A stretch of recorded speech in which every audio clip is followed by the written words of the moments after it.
myself Vivek Ranjan Srivastava. We are studying physics for class 10, and in this particular video lecture we are going to discuss about resistances in series combination. In the previous video lecture we have studied the combination of resistances, and we have discussed that there are the two combination of resistances. First, series combination, and second, parallel combination. I have told you that in series combination all the resistances are connected end to end consecutively in series combination. Okay, today we are going to discuss about the combined resistance in series combination. What should be the value of combined resistance in the series combination? The combined resistance of any number of resistances connected in series is equal to the sum of the individual resistances. यानी कहने का मतलब ये कि जब हम लोग series combination में एक से ज़्यादा रेजिस्टेंसेज को कनेक्ट करते हैं तो उनका कंबाइंड रेजिस्टेंस, मान लीजिए कि सीरीज कॉम्बिनेशन में n नंबर ऑफ रेजिस्टेंसेज हमने कनेक्ट किया हुआ है, तो उसका कंबाइंड रेजिस्टेंस R जो होता है वो हर एक इंडिविजुअल रेजिस्टेंसेज के सम के बराबर होता है। यहाँ एग्जाम्पल के तौर पे हमने 3 रेजिस्टेंसेज को सीरीज कॉम्बिनेशन में ऐड किया हुआ है, तो उनका combined resistance R will be equal to R1 plus R2 plus R3। यहाँ डॉट डॉट देने का मतलब ये है कि नंबर ऑफ इंडिविजुअल रेजिस्टेंसेज आप अपने मन से जितना बढ़ाना हो बढ़ा सकते हैं, ठीक है। तो सबका कंबाइंड रेजिस्टेंस R जो होगा वो आपको R1 plus R2 plus R3 plus dot dot dot के इक्वल हो जाएगा, ठीक है। तो एक एग्जांपल के तौर पे हम लेते हैं, मान लीजिए कि हमने 3 रेजिस्टेंसेज को R1, R2 और R3 को सीरीज कॉम्बिनेशन में जोड़ा हुआ है, जिनका रेजिस्टेंस 2 ओम, 3 ओम और 4 ओम रिस्पेक्टिवली है, ठीक है। तो इसका कंबाइंड रेजिस्टेंस अगर आपको निकालने के लिए कहा जाए तो what should be the value, then combined resistance R will be R1 plus R2 plus R3। तो 2 ohm plus 3 ohm plus 4 ohm equals to 9 ohm. यानी अगर ये तीनों रेजिस्टेंस एक साथ कनेक्ट किए जाए सीरीज कॉम्बिनेशन में, इनका कंबाइंड रेजिस्टेंस जो होगा वो 9 ओम के बराबर हो जाएगा, ठीक है। अब देखिए हम लोग ये फॉर्मूला ड्राइव करते हैं, ये फॉर्मूला आया कहाँ से, कैसे मिलता है हम लोगों को कि R equal to R1 plus R2, ये कैसे होता है। अगर मान लीजिए कि हम लोग 2 रेजिस्टेंस को एक साथ सीरीज कॉम्बिनेशन में कनेक्ट करते हैं, तो उनका रिजल्टेंट रेजिस्टेंस कैसे निकाल सकते हैं, उनका रिजल्टेंट रेजिस्टेंस का फॉर्मूला क्या होगा, ये निकालने की हम लोग कोशिश करते हैं, ठीक है। सबसे पहले हम लोग इस फिगर को समझेंगे। यहाँ फिगर में हमने क्या किया हुआ है कि आपको एक सर्किट बनाया हुआ है जिसमें एक बैटरी लगी हुई है V वोल्ट। इस बैटरी से I करंट जो हो रहा है वो पास हो रहा है और I करंट फ्लो हो रहा है, ठीक है, A पॉइंट से लेकर के C पॉइंट के बीच तक, मतलब A पॉइंट से होते हुए C पॉइंट के बीच ये आपको I करंट जो हो रहा है वो फ्लो हो रहा है। और इसमें A और C के बीच में हमने 2 रेजिस्टेंस R1 और R2 सीरीज कॉम्बिनेशन में जोड़ा हुआ है, ठीक है। सीरीज कॉम्बिनेशन में मतलब A से B के बीच में पहला रेजिस्टेंस R1 और B से C के बीच में दूसरा रेजिस्टेंस R2 हमने कनेक्ट किया हुआ है। तो इसका कंबाइंड रेजिस्टेंस का फॉर्मूला जो होगा R equal to R1 plus R2, इसको ड्राइव कैसे करेंगे ये सीखना है, ठीक है।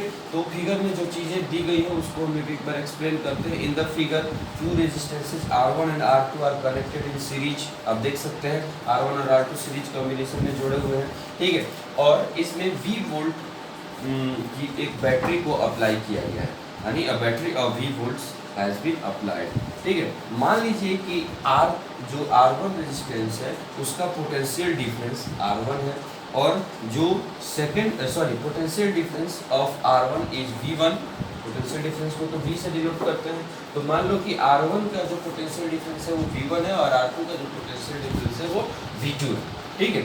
तो अब इसका टोटल पोटेंशियल डिफरेंस अगर आप यहाँ से निकालें तो V will be equal to V1 plus V2, ठीक है। टोटल पोटेंशियल डिफरेंस V जो होगा वो क्या हो जाएगा आपका V1 प्लस V2 के बराबर हो जाएगा। इसको इक्वेशन 1 कह लेते हैं, ठीक है। अब मान लीजिए कि रेजिस्टेंस जो है इससे इस पूरे सर्किट का रेजिस्टेंस, टोटल रेजिस्टेंस R है और इस पूरे सर्किट में I करंट रन करता है, I करंट फ्लो करता है। तो अब हमारा क्या होगा, अगर हम लोग ओम्स लॉ अप्लाई करते हैं तो ओम्स लॉ से हम लोग को एक फॉर्मूला मिलता है R equal to V by I. इसको अगर यहाँ से हम V का वैल्यू निकालें, चूंकि हमारे यहाँ V मिला हुआ है इसमें, ठीक है, तो यहाँ से अगर V का वैल्यू निकालिएगा तो I इंटू R हो जाएगा। इसको इक्वेशन सेकंड कह लीजिए, यानी जो टोटल पोटेंशियल डिफरेंस होगा इस सर्किट का वो क्या हो जाएगा, IR के बराबर हो जाएगा। ठीक है, यानी V का वैल्यू हम लोग को मिल गया। अगर V1 का वैल्यू निकालें तो I इंटू R1 हो जाएगा, V2 का वैल्यू निकालें तो I इंटू R2 हो जाएगा। हमारी बात समझ में, ठीक है। अब देखिएगा सीरीज कॉम्बिनेशन जो होता है बाबू, उसमें सेम करंट दौड़ता है, करंट का वैल्यू इसमें नहीं बदलता है।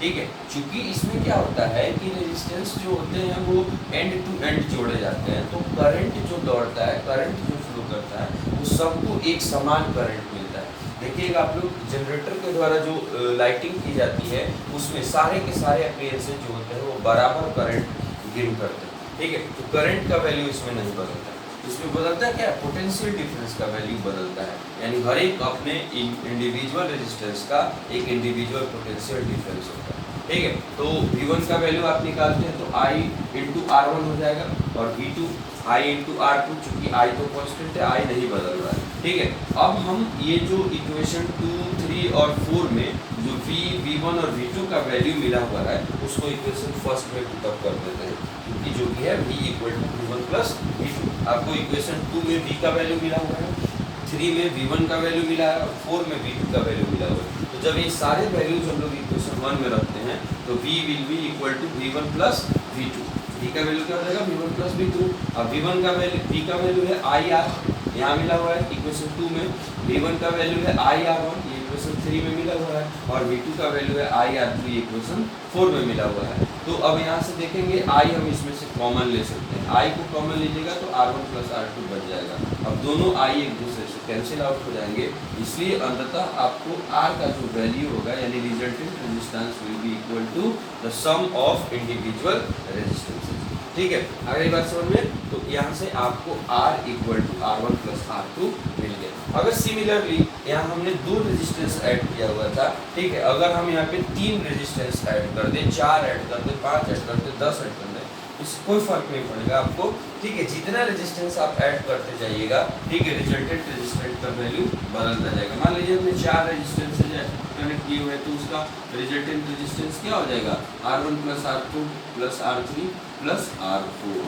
ठीक है, तो अगर यहाँ पे लिखा भी है कि similarly if 3 resistances are connected in series then R will be equal to R1 plus R2 plus R3। आ रही बात समझ में, ठीक है। तो ये हम लोगों ने सीरीज कॉम्बिनेशन का रिजल्टेंट रेजिस्टेंस देखा।